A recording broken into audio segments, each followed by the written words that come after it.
Hello student, तो आज हम लोग पढ़ेंगे आरएस नोमेनक्लेचर और डीएल नोमेनक्लेचर। ठीक है, तो सबसे पहले हम लोग देखते हैं आखिर ये होता कैसे है, किस में आरएस होता है या किस में डीएल होता है। ठीक है, तो कॉन्फ़िगरेशन में दो तरह का नोमेनक्लेचर पढ़ते हैं, क्योंकि अब तक हम जो भी पढ़े हैं सब कॉन्फ़िगरेशन पढ़ रहे हैं। हम लोग उधर प्रोजेक्शन को इंटर कन्वर्ट करना सीखे, तो सब कॉन्फ़िगरेशन का ही पार्ट था। तो कॉन्फ़िगरेशन में होता क्या था कि दो बॉन्ड को हम लोग कांस्टेंट रखते थे और दो बॉन्ड को अगर इंटर कन्वर्ट करना पड़ता था तो दोनों बॉन्ड को तोड़कर हम लोग इंटर कन्वर्ट करते थे। ठीक है, तो कॉन्फ़िगरेशन का दो, एक तो एब्सोल्यूट नोमेनक्लेचर है, दूसरा रिलेटिव नोमेनक्लेचर। तो एब्सोल्यूट नोमेनक्लेचर में हम आरएस पढ़ते हैं और रिलेटिव नोमेनक्लेचर में डीएल पढ़ते हैं। रिलेटिव नोमेनक्लेचर देखिए, रिलेटिव क्या है मेरा, रिलेटिव नाम से ही लग रहा है कि किसी के रिलेशन में मतलब कोई मॉलिक्यूल हमको दिया हुआ है, उसको अगर किसी और मॉलिक्यूल से कंपेयर करके अगर नोमेनक्लेचर हम निकालते हैं तो उसको हम बोलते हैं रिलेटिव नोमेनक्लेचर। समझे, किसी और मॉलिक्यूल को कंपेयर करके। लेकिन एब्सोल्यूट नोमेनक्लेचर में ऐसा नहीं होता है। एब्सोल्यूट मतलब उसका खुद का, उसको किसी और से कंपेयर नहीं करते हैं। ठीक है, मतलब ये पूरे प्योर, ठीक है, वो भी प्योर ही है, लेकिन क्या करें, किसी से कंपेयर करना पड़ा है। ठीक है, तो चलिए, तो अब हम लोग सीखते हैं कि एब्सोल्यूट और रिलेटिव। एब्सोल्यूट नोमेनक्लेचर में हम लोग आरएस पढ़ते हैं। क्या पढ़ते हैं? आरएस। तो आरएस में क्या होता है कि इसमें बहुत प्रायोरिटी रूल आता है, तो फिर हम इसके बारे में पढ़ते हैं। लेकिन रिलेटिव नोमेनक्लेचर थोड़ा छोटा सा है, इसलिए आज हम रिलेटिव नोमेनक्लेचर के बारे में ही डील करेंगे। रिलेटिव क्या होता है कि इसमें डीएल पढ़ना पड़ता है। डीएल नोमेनक्लेचर, क्या? DL nomenclature. तो इसमें क्या होता है, ये generally show in amino acid and carbohydrate. ये कहाँ जनरली शो होते हैं? Amino acid. और कहाँ पे? कार्बोहाइड्रेट। और डी और जो एल है एक दूसरे का मिरर इमेज है। अभी हम सब बता देंगे कि डी और एल कैसे एक दूसरे का मिरर इमेज है। और अगर OH NH2 लेफ्ट में होगा तो एल फॉर्म होगा, अगर राइट में होगा तो डी फॉर्म होगा। ठीक है, तो डी और एल से पढ़ने से पहले ना आप थोड़ा से एक टर्म आपको हम बता देते हैं, डेक्स्ट्रो और लिवो क्या होता है। डी और एल अलग चीज़ है और डेक्स्ट्रो और लिवो अलग चीज़ है। ठीक है, तो चलिए हम पहले डेक्स्ट्रो और लिवो के बारे में बताते हैं कि डेक्स्ट्रो और लिवो पहले क्या होता है। सबसे पहले क्या होता है कि हम लोग पढ़े हैं कि एक ऑर्डिनरी लाइट होता है। ऑर्डिनरी लाइट ऐसा क्यों डिनोट करते हैं? क्योंकि वो सारे डायरेक्शन में उसका पार्टिकल वाइब्रेट करता है। उसको क्या करते हैं हम लोग, एक निकोल प्रिज्म से पास कराते हैं। किससे पास कराते हैं? निकोल प्रिज्म से। निकोल प्रिज्म से पास करने के बाद ये ऑर्डिनरी लाइट किस में कन्वर्ट हो जाता है? प्लेन पोलराइज्ड लाइट में। किसमें? प्लेन पोलराइज्ड लाइट में। मतलब जैसे इससे पास कराएंगे, ये दो चारों तरफ वाइब्रेट कर रहा है, इधर इधर इधर, वो सिर्फ ऐसे ऐसे वाइब्रेट करेगा। ठीक है, तो फिर क्या होगा, अगर हम इसको प्लेन पोलराइड को किसी कंपाउंड के सॉल्यूशन से पास करा दें, क्या कोई भी कंपाउंड सॉल्यूशन है जो मान लीजिए वो ऑप्टिकली एक्टिव है। ठीक है, कोई कंपाउंड क्या है? Optically active. तो ऑप्टिकली एक्टिव भी इसी तरीके से पता करते हैं कि ये कंपाउंड ऑप्टिकल एक्टिव है या नहीं है। तो ये क्या होगा कि जैसे हम इसको पास कराएंगे तो क्या होगा कि ये इसका एक्सिस है, ये मान ले एक्स एक्सिस वाई एक्सिस। तो क्या होगा कि ये जाना चाहिए था इसे सीधे, लेकिन ये क्या होगा, फिर से ये थोड़ा सा किधर क्या होगा, टिल्ट हो जाएगा। ठीक है, ये तो हो सकता है इस डायरेक्शन में टिल्ट हो, या फिर क्या हो सकता है इस डायरेक्शन में ऐसे टिल्ट हो। ठीक है, तो इस डायरेक्शन में टिल्ट होगा, इस डायरेक्शन में मतलब क्लॉकवाइज। तो इसको बोलते हैं डेक्स्ट्रो रोटेटरी। क्या बोलते हैं इसको? Dextro rotatory.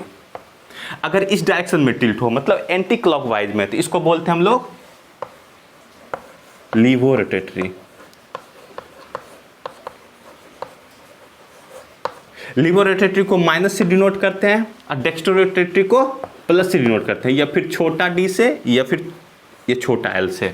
तो डी और एल और ये डेक्स्ट्रो लिवो अलग अलग चीज है। ये कंफ्यूजन क्लियर कर लीजिए, बहुत लोग का ये कंफ्यूजन बना रहता है कि डेक्स्ट्रो को ही डी बोलते हैं, लिवो को ही एल बोलते हैं, लेकिन ऐसा नहीं है। डेक्स्ट्रो मतलब ये ऑप्टिकल जो भी ये कंपाउंड है, ठीक है, ये इस प्लेन पोलराइड को कैसे रोटेट किया। अगर वो क्लॉकवाइज किया तो इसका मतलब वो क्या हो गया, डेक्स्ट्रो। एंटी क्लॉकवाइज किया तो लिवो। लेकिन डी और एल अगर रिलेटिव नोमेनक्लेचर में बात करेंगे तो यहाँ पे किसके ऊपर मतलब डिपेंड कर रहा है, OH और NH2, OH अगर लेफ्ट में है तो L, अगर NH2 लेफ्ट में है तो L, अगर OH NH2 राइट में है तो D। कितना आसान सा बात है, ये आप समझ गए होंगे कि ऑर्डिनरी लाइट ये क्या है, इसको हम बोलते हैं PPL। PPL मतलब प्लेन पोलराइज लाइट, और ये कौन सा लाइट है, ऑर्डिनरी। ठीक है, तो आपको यहां से एक बात समझ में आ गया क्या, कि छोटा d और प्लस माइनस और d और l में डिफरेंस है। चलिए अब हम आगे बढ़ते हैं। अब आगे बढ़ते हैं, क्या बढ़ते हैं कि आखिर हम लोग किसका भी हम लोग किसी का नोमेनक्लेचर निकालते कैसे हैं। चलिए सबसे पहले इसको मिटा देते हैं।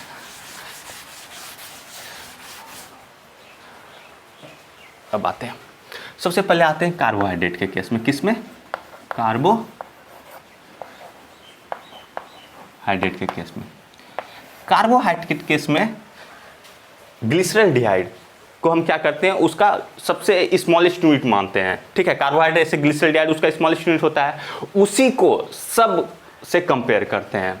ठीक है, तो सबसे पहले ग्लिसरॉल्डिहाइड क्या होता है, कल वाले लेक्चर में जो हम पिछले अपलोड किए हैं उसमें यहाँ नीचे C2H5OH हम लिख दिए थे गलती से ग्लिसरॉल्डिहाइड का, तो थोड़ा सा मिस्टेक हो गया था, आप उसको चेक कर लीजिएगा। तो यहाँ पे क्या होगा, सबसे पहले ऊपर में CHO होगा, नीचे क्या होगा मेरा CH2OH होगा, इधर मेरा OH हो गया और इधर मेरा H हो गया। ठीक है, और अगर इसका हम CHO हो गया, CH2OH हो गया और इधर मेरा OH हो गया, इधर मेरा क्या हो गया, H हो गया। ठीक है, तो ये क्या है, मेरा ग्लिसरॉल्डिहाइड है। तो ग्लिसरॉल्डिहाइड में देखिए OH किस साइड है, राइट साइड है ना, राइट साइड। ठीक है, और यहाँ OH किस साइड है, मेरा लेफ्ट साइड। देखिए आप ऐसे खड़ा हो जाइए। ठीक है, आपको दिख रहा है ना ये राइट साइड और लेफ्ट साइड। तो ये मेरा राइट है, ये मेरा राइट, और ये मेरा लेफ्ट है, तो ये मेरा लेफ्ट। तो अब देखिए OH राइट साइड होगा तो इसको बोलेंगे D फॉर्म। क्या बोलते हैं, D फॉर्म। अगर OH लेफ्ट होगा तो इसको क्या बोलेंगे, L फॉर्म। इसको आप क्या बोलते हैं, डी ग्लिसरॉल्डिहाइड। क्या बोल सकते हैं आप इसको, डी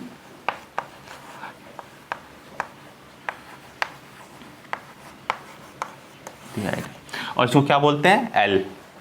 ठीक है, तो ये आपको समझ में आ गया कि अगर OH राइट होगा तो डी ग्लिसरॉल्डिहाइड, अगर OH लेफ्ट होगा तो L ग्लिसरॉल्डिहाइड।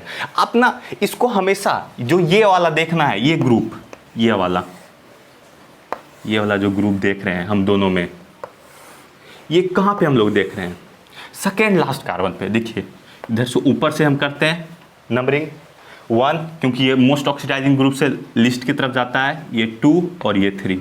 देखिए ये क्या है, मेरा सेकेंड लास्ट कार्बन है। कौन सा ये है कार्बन,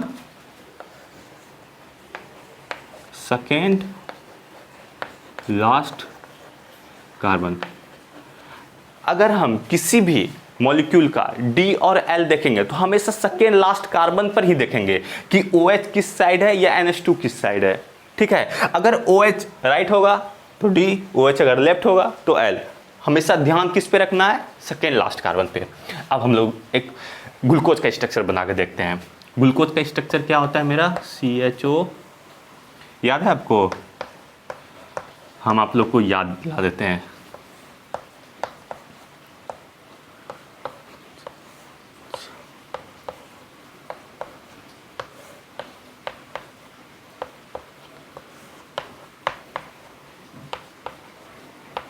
ठीक है, तो ये क्या है, मेरा राइट साइड है एक में, फिर लेफ्ट है, फिर राइट है, फिर राइट है।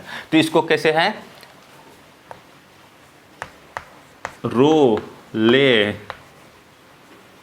रो, ऐसे हम लोग याद रखे हैं हम। कैसे, रो मतलब लेफ्ट मतलब राइट, ले मतलब लेफ्ट, रो मतलब राइट, वो फिर से रो मतलब राइट। मतलब रो किसी का नाम है, वो बोल रहा है रो ले, है ना, रोने के लिए रो ले रो। ठीक है, तो आप ऐसे इसको क्या कर सकते हैं, याद रख सकते हैं, रो ले रो। ठीक है, कि मतलब एक्स में OH राइट, फिर लेफ्ट, फिर राइट, फिर राइट। ठीक है, रो मतलब राइट। ठीक है, तो अब यहाँ पे देखिए, अब इसमें हम लोग किस कार्बन के रिस्पेक्ट में निकालेंगे कि ये D फॉर्म है या फिर L फॉर्म है। तो इसमें सबसे पहले ऊपर से नोमेनक्लेचर करते हैं। ये कौन सा है, 1 है, ये 2 है, ये 3 है, ये 4 है, ये 5 है और ये 6 है। इसमें सेकेंड लास्ट कार्बन कौन सा है, ये वाला है, ये वाला क्या है मेरा सेकेंड लास्ट। सेकेंड लास्ट है, इसका मतलब यही डिसाइड करेगा कि ये क्या है मेरा डी है या एल है। तो इसमें क्या है राइट साइड है, देखिए मेरा हम चौके से यहाँ से लिखते हैं डी, तो मतलब ये क्या हो गया डी ग्लूकोज। आप ना बुक में देखिएगा इसके आगे प्लस भी लिखा रहता है या फिर माइनस कुछ भी लिखा रहता है, ऐसे D minus D glucose.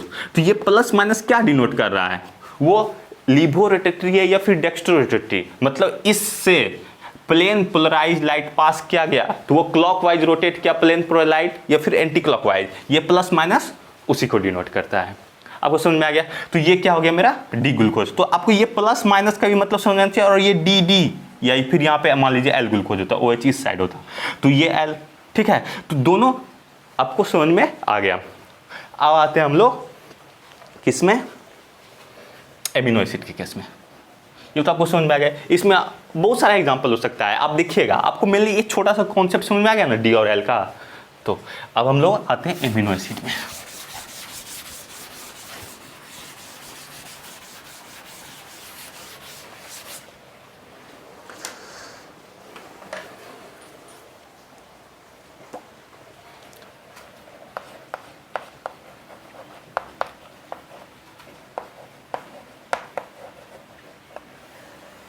Amino acid में क्या होता है कि जिस तरह से उसमें ग्लिसरॉल्डिहाइड उसका स्मॉलेस्ट यूनिट था ना, तो इसमें सेरीन होता है। क्या होता है, सेरीन होता है। इसका स्ट्रक्चर एक बार देखना पड़ेगा हमको।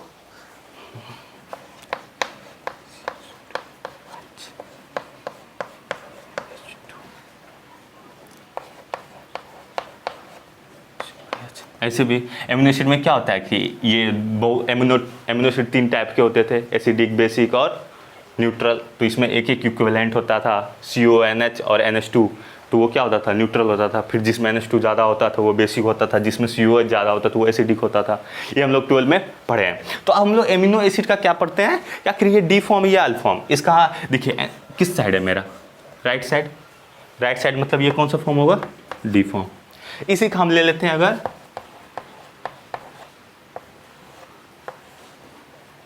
इस साइड NH2 और यहाँ पे H CH2OH।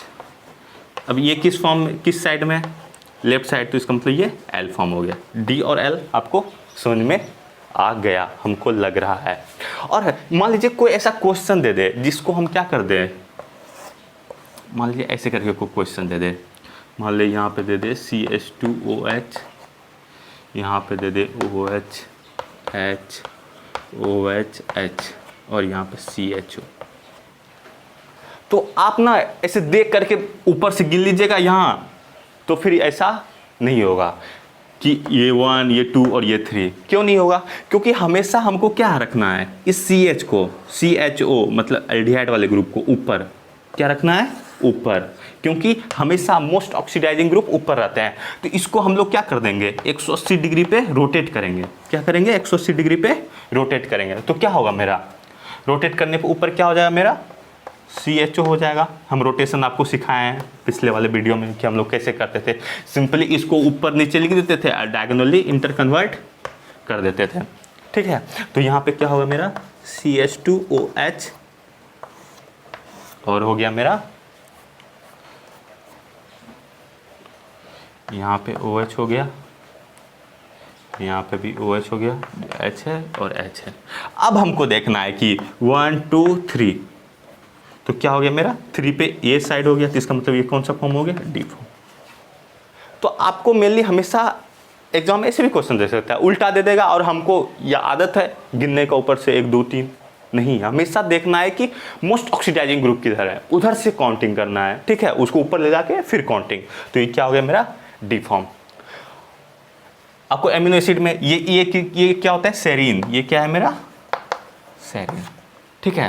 तो अब इसमें भी एक चीज है कि जितना भी नेचुरल एमिनो एसिड होते हैं वो सारे एल फॉर्म में पाए जाते हैं, और जितना भी नेचुरल कार्बोहाइड्रेट होते हैं वो डी फॉर्म में पाए जाते हैं। क्या होते हैं, naturally occurring amino acid found in L form. L form कहने का मतलब हमेशा NH2 किस साइड होगा मेरा बताइए, इस साइड NH2 यहाँ पे,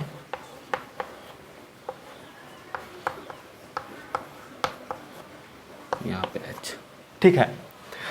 और जो नेचुरली अकरिंग कार्बोहाइड्रेट होते हैं वो क्या होते हैं मेरे, डी फॉर्म में पाए जाते हैं। Naturally occurring